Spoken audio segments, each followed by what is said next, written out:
सबसे पहले मैं खास तौर से बहुत बहुत धन्यवाद करता हूँ भोलू भाई आपका और आपके पूरे मीडिया प्रभारी का जो फ्लाइट में बैठाया तो मेरे जान में जान आई कि मैं अपने देश पहुंच जाऊंगा।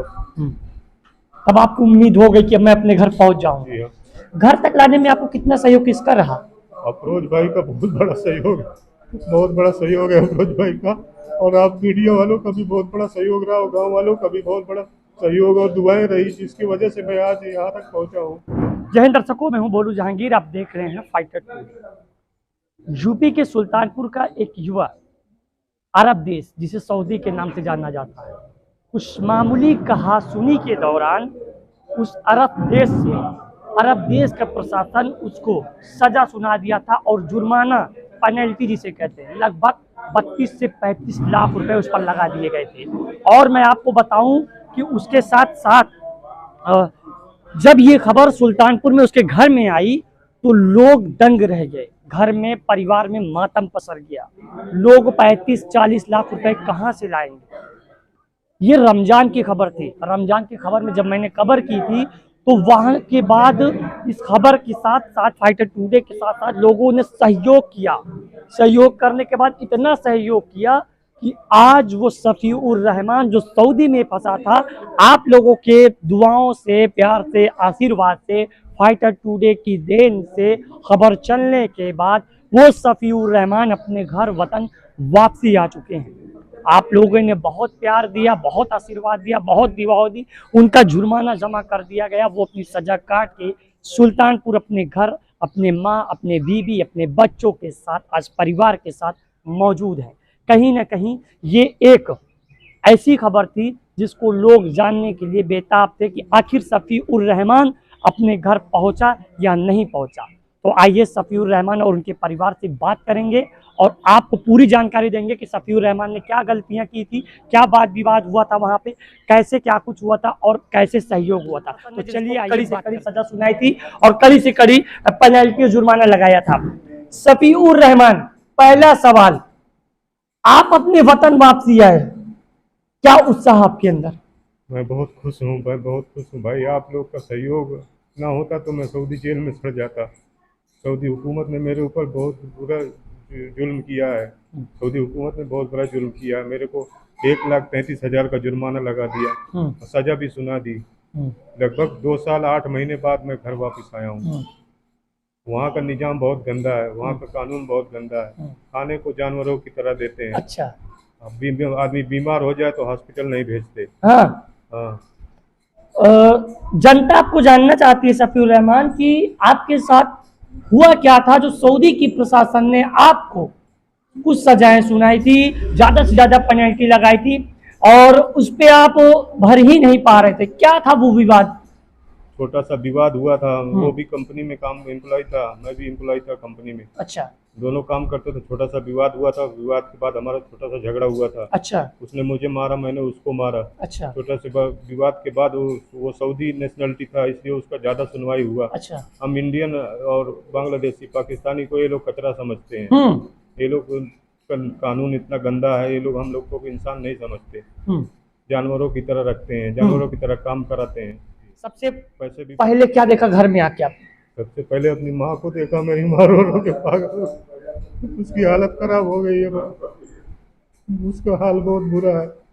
मेरे चक्कर में रो रो के पागल हो गई मेरी माँ। आप जब एयरपोर्ट पे फ्लाइट उड़ी होगी तब शायद आप के अंदर कहीं जान आई होगी कि मैं अब आप इंडिया जा रहा हूँ। जी हाँ, जब फ्लाइट में बैठाया तो मेरे जान में जान आई कि मैं अपने देश पहुँच जाऊँगा। तब आपको उम्मीद हो गई कि अब मैं अपने घर पहुंच जाऊंगा। जी हाँ। घर तक लाने में आपको कितना सहयोग किसका रहा? अफरोज भाई का बहुत बड़ा सहयोग है अफरोज भाई का। और आप मीडिया वालों का भी बहुत बड़ा सहयोग रहा और गाँव वालों का भी बहुत बड़ा सहयोग और दुआएं रही, जिसकी वजह से मैं आज यहाँ तक पहुँचा हूँ। नहीं तो मैं सऊदी की जेल में रह जाता। सफीउर रहमान वो शख्स थे जिन्होंने सऊदी के जेल में 3 साल सजा काट के, संघर्ष करके आज अपने घर सुल्तानपुर पहुंचे और कल रात को 12 बजे इनका आन सुल्तानपुर अपने इस मकान में हुआ। और मैं आपको बताऊं कि सबसे दुखद बात यह है कि जो इंसान सऊदी की प्रशासन को सजा सुना दे और जो इंसान वहां पर सजाएं काटे, परिवार वालों से ढंग से बातचीत ना हो पाए, उसके दिल पे क्या गुजर रही होगी वो कोई बयां नहीं कर सकता है। वो सिर्फ आंख से जो अश्क निकल रहे हैं उसमें अगर कोई पढ़ ले तो वो मामूली बात है। अफरोज, आपकी जो संघर्ष, आपकी जो मेहनत, आपकी जो लागत, क्या कहेंगे? सबसे पहले मैं खास तौर से बहुत बहुत धन्यवाद करता हूँ भोलू भाई आपका और आपके पूरे मीडिया प्रभारी का, जिन्होंने फर्स्ट टाइम मैंने आपको फ़ोन किया वही तो, क्योंकि ये खबर कोई चलाना नहीं चाहता था, क्योंकि एक माँ को उसके बेटे से मिलाना कोई नहीं चाहता था कि खबर में है क्या। मैंने आप लोगों को किया, आप लोग ने आया और इस खबर को चलाया, लाखों लोगों ने देखा।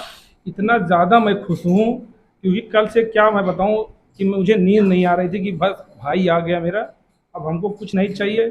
और उसके बाद जो संघर्ष हम लोगों ने किया 22 दिन, क्योंकि 8 रमज़ान की शायद बात है, आप लोग को बुलाया 22 दिन में इतना पैसा इकट्ठा करना, उसके बाद पैसे को भेजना, उस हज का चलना, कई कामें वहाँ पे फंस जा रहे थे जिससे उन्हें पब्लिक पूछती थी क्या हुआ क्या नहीं हुआ।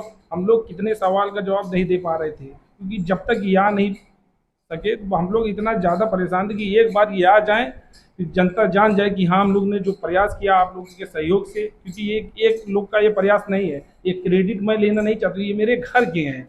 घर में कोई क्रेडिट, कोई राजनीति नहीं करता इंसान, ये घर का मामला है मेरे। बाहर का मामला होता आदमी कहता क्रेडिट लेने की, ये मेरे घर का मामला है।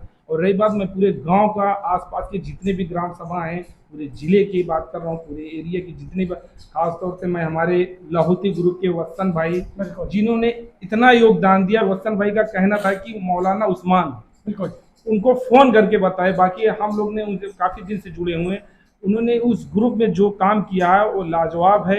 एक चीज़ जान लीजिए, कभी भी अफरोज नेपाली की ज़रूरत हो, कहीं भी कोई भी मदद की ज़रूरत हो, ये हमारा भाई है, अच्छे से रहे, बस यही चाहता हूँ। कहीं भी ज़रूरत, हर जगह मैं खड़ा रहूँगा।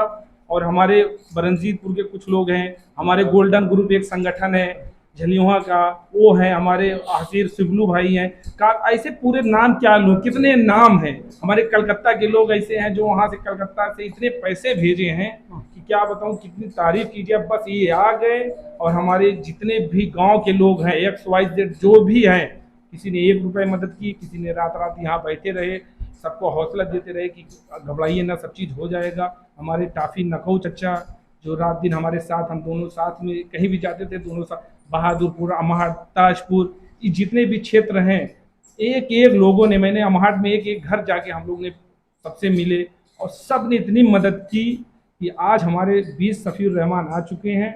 अब कहते हैं कि एक माँ को उसकी हम आपको बताना चाहते हैं, कुछ 6 महीने 8 महीने पहले इनकी माँ हमको रोकी, कहीं आपकी पहचान मोदी से है। अच्छा, बड़ी ताजुब की बात है कि आप शायद ये करते हैं। हम कहे क्या हुआ, कहीं हमरे बेटवा को बुला लीजिए। ये इतना हमको तकलीफ हुआ कि काश आज मैं उस लायक होता कि डायरेक्ट मैं बुलवा लेता।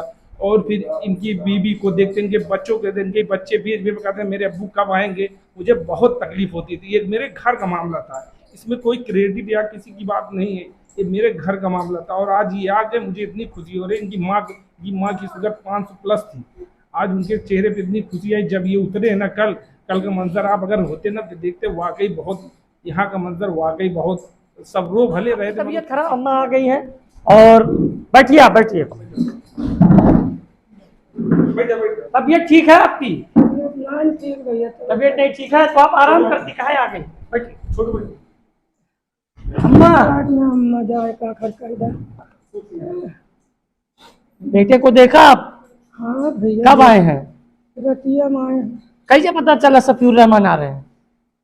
किसी ने बताया था? सफीउर रहमान खुद बताया कि मैं आ रहा हूँ। तब आपको कैसा लगा? बहुत खुश है भैया, दुनिया के बहुत बहुत शुक्रिया है, हमरे लाल के ला दे गए, बहुत एहसान।